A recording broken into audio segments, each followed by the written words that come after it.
it's Corrina, your virtual health coach. And unfortunately, in this video, I've got to admit that I've been wrong. For years, I've been telling you guys not to eat candy, and that candy is associated with weight gain. But apparently, there's a new study which shows that children and adolescents who eat candy are actually less likely to be overweight or obese. So I feel really, really bad that I've been talking bad about candy for all these years. And it turns out that, candy is actually good for you. And this is from a peer-reviewed journal, so we know that it's true. So what they did in this study is they used a government database of 24-hour dietary recalls. And what that means is you get a group of people, you have them recall the things that they ate in the last 24 hours, and then they have that in a database with all kinds of other statistics on those people, their weight, their health conditions, etc. So then using all of these 24-hour recalls, they're able to make a series of conclusions. Now, we're going to look at this study in a little bit more detail in this video and tell you the things that you as a consumer need to know so that when you see these headlines, which make kind of seemingly strange nutritional claims, like children who eat candy are less overweight and obese. In this video, I'm going to give you some information that's going to help you be a smart, intelligent consumer, know how to look at claims like these and evaluate whether they are true or not. So the first thing I want to point out is that the headline of the article is what most of us end up reading. Now, some people will actually go and read the entire article, but very few people will actually go, like I've done, and find the original study itself. Right? So I just want to quickly kind of describe some of the differences between the article that gets printed, the article that we read, and the actual study itself. So just looking at the title alone, new study shows that children and adolescents who eat candy are less overweight and obese, is quite different than what we see here on the title of the study, association of candy consumption with body weight measures, and even the conclusion of the study. Now, this isn't the full text. This is just the free kind of abbreviated version of the study that I was able to find. But it says, the study suggests that candy consumption did not adversely affect health risk markers. So making a claim like kids who eat candy are less overweight and obese is already kind of a overgeneralization or just, downright lie, so to speak, compared to what this conclusion is actually stating. Which is not that the study proves anything, it suggests that candy consumption doesn't have an effect. Then, if we go on to this next page, there's actually a section called Limitations. What it says is this study is a cross-sectional study, thus cause and effect associations cannot be drawn. 24-hour dietary recalls have several inherent limitations. So right there in the text of the study itself, it basically says that the findings of this study can't actually be used to make a cause and effect statement, and that there are several inherent limitations in using these dietary recalls altogether. So that right there should be kind of the red flag that tells us that this article, this headline, is not quite accurate. So the next thing that we want to consider when we're looking at a peer-reviewed study and trying to evaluate it is who funded the study. Now, this is, once again, coming straight out of that actual study that I printed out. And so there's a section called Conflict of Interest and Funding. So this research project was supported by the USDA Agricultural Research Service with blah, blah, blah, blah, blah. Partial support was also received from the National Confectioners Association. So this is a trade association that represents companies like Hershey's, Butterfingers, and Skittles. And the reason that this is so important to consider is that this is what we call a conflict of interest. And what that means is that you have a group of researchers who are going to go in, they're going to research the safety and nutritional impacts of certain foods and certain products, but they're actually receiving funding from the very people that they're researching, or receiving funding from essentially a company who's going to profit if this study comes up with good information. And so we can see that this study ended up making a headline about how candy consumption doesn't cause childhood obesity. Right? So this is a clear conflict of interest, because we're seeing that, if the National Confectioners Association is funding this study, then they probably have some influence over its findings. Now, of course, the authors of these studies go out of their way to say that they do not allow the funders to influence the results of the studies. But there's been so many claims and so many of these weird articles coming out about how candy doesn't cause overweight and obesity, that the Associated Press actually started digging up emails to kind of look and see if these statements are true or not. So what they found are several interesting emails. Now, one of them, from one of the authors of the study, said, and I quote, "I have finally waded through the comments from NCA, National Confectioners Association. Attached is my attempt to edit based on their feedback." So here we have one of the authors saying in an email, I've done everything I can to incorporate the feedback of the NCA after wading through their comments.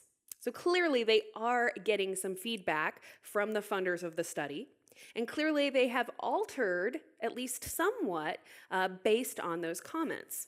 And again, they go on to say that they're only checking for errors and omissions, but again, this is a very kind of red flag, so to speak, in terms of showing that the funders of these studies are able to give feedback to the authors before the study is published.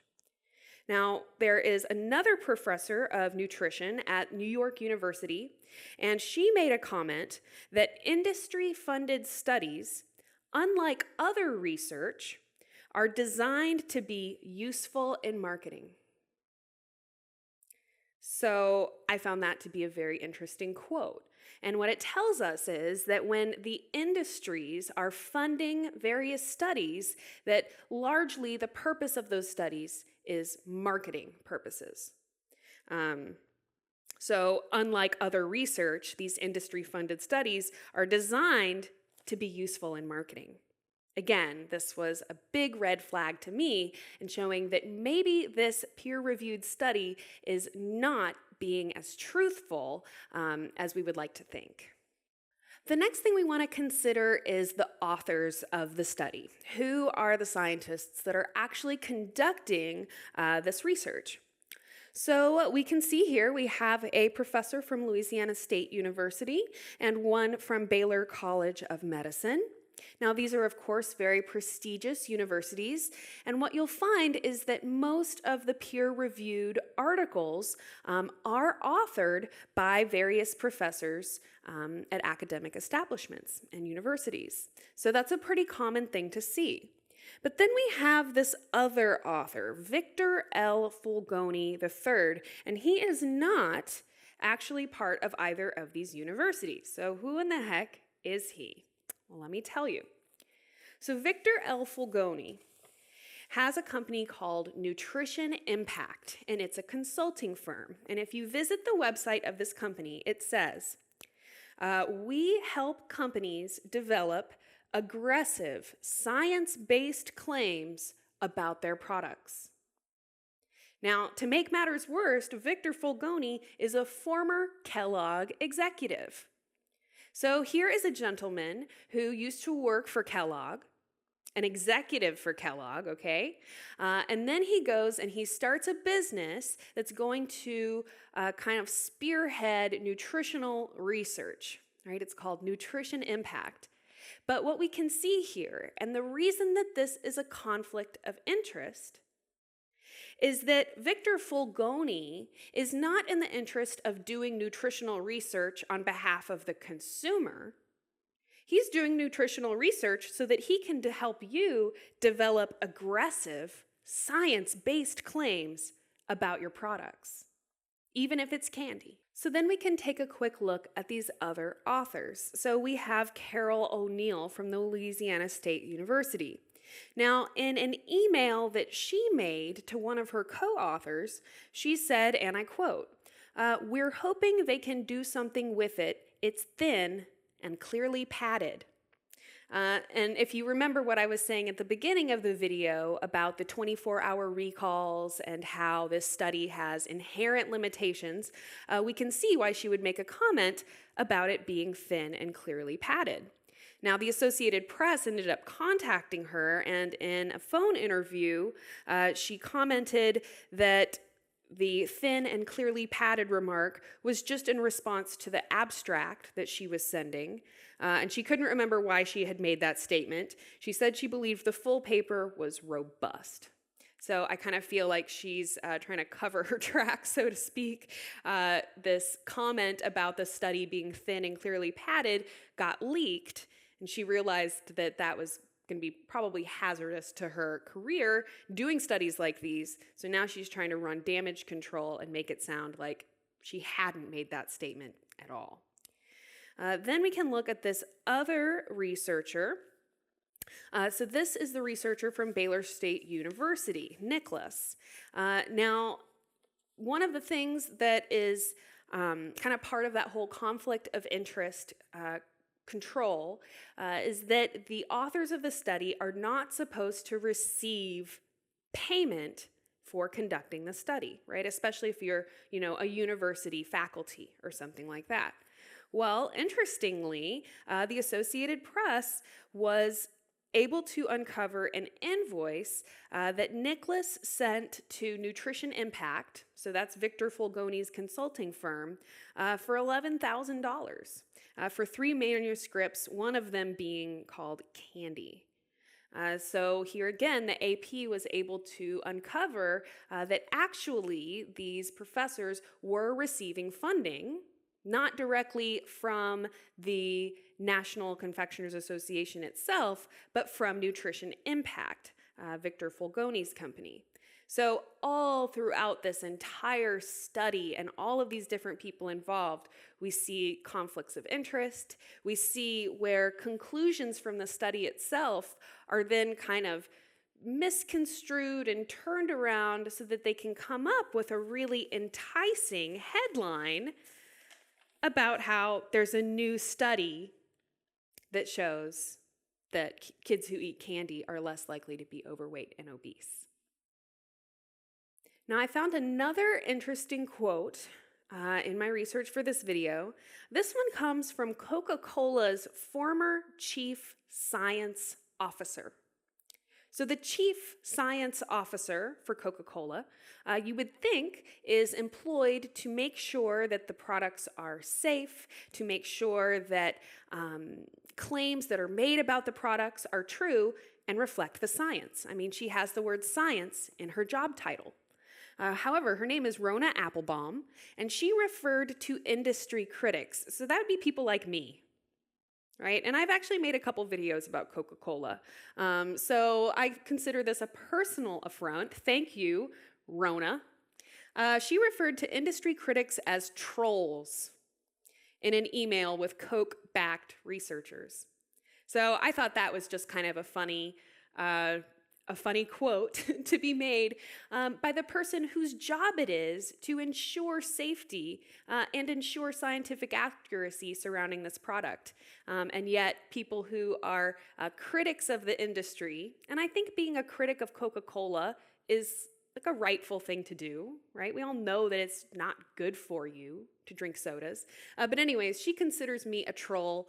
I actually am kind of flattered by that. So thank you, Rona Applebaum. I definitely appreciate it. If you consider me a troll, then get off my bridge, lady.